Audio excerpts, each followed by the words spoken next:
Macron a trahi, machin, un tel a trahi, etc. Mais la question que je voulais vous poser quand même est plus... J'avais commencé par vous poser une question plus provocatrice. Est-ce que l'élite est soumise aux mêmes règles que la masse? Aux mêmes règles, par exemple. Bon, je pense à l'affaire DSK, je parle... Non, mais justement, est-ce que en pratique, est-ce que l'élite n'a pas le droit, quelque part, on parlait tout à l'heure, n'a pas le droit éventuellement de ne pas respecter les mêmes règles que le peuple de base? Voilà, une question qui se pose. Puisque justement, elle a une fonction particulière, elle n'obéit pas exactement aux mêmes règles, elle se démarque, etc. Tout ça fait qu'elle pourrait justifier d'un statut spécial, voyez-vous. Par exemple, est-ce qu'on doit évacuer quelqu'un parce qu'il a été malhonnête avec sa femme ou je sais pas quoi? Est-ce que c'est une raison suffisante pour se débarrasser d'un homme politique? De prérogatives, en fait.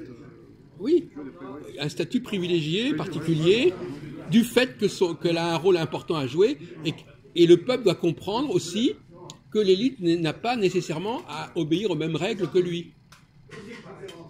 Ça vous gêne, ça? Non, non, non. Bah là, en vrai, c'est la personnalité des lois. Dans le traitement de faveur. La personnalité des lois. Ouais, il y a un traitement de faveur. Tu veux boire un café un peu ou pas? Tu veux rentrer? Ouais, au cyber. Bon, on va aller au cyber avec. Théoriquement, c'est sûr que. Je vais boire un café avec Mathias. Pour les grands principes, hein, c'est comme voilà, les hommes naissent. Un café avec Mathias après. Il va comme les bras un coup. Tu payes le coup. On est en réunion là, monsieur Gilbert. Où c'est que vous allez là, voir le coup? Putain, ils sont fous, hein. Ah, toujours au cyber là-bas? C'est ce truc. Oui, oui. Moi, la prochaine fois, je vais entrer dans leur groupe et puis je vais commencer à discuter, à perturber leur réunion. Ne perturbez pas notre réunion, Gilbert. Bon, autrement, moi, je vais perturber la vôtre la prochaine fois, hein, et vous n'aurez rien à dire. Bon, allez hop. Oui. Non, ce que je veux dire, c'est il y a les principes, effectivement, d'une constitution ou un pays, etc. Voilà, par exemple, tout individu est né, etc., égaux et tout. Et l'individu, c'est-à-dire qui se comporte au sein de la société, c'est deux choses différentes. Oui. Pourquoi, par exemple, est-ce que l'élite se comporte différemment?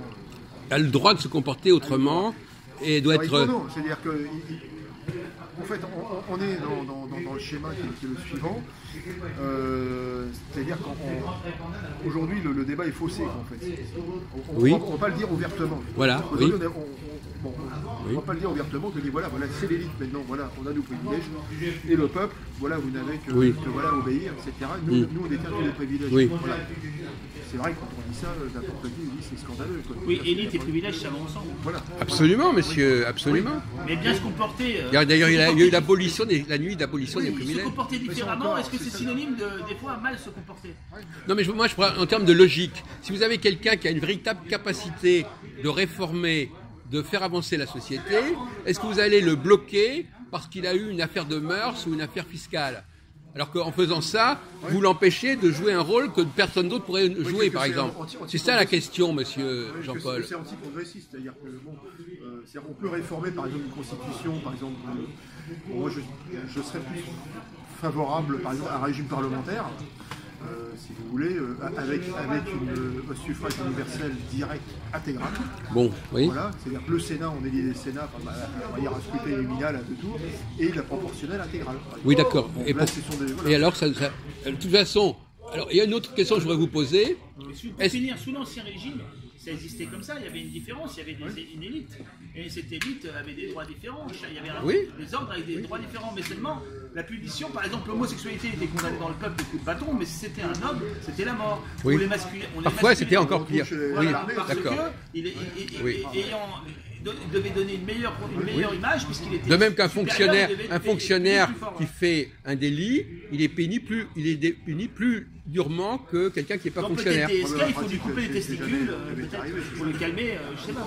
Mais si, parce qu'on attend de lui une certaine rigueur. Mais ça, c'est les fonctionnaires, c'est pas forcément l'élite, je vous signale entre parenthèses. Bon, faut pas non plus exagérer, c'est pas... bon.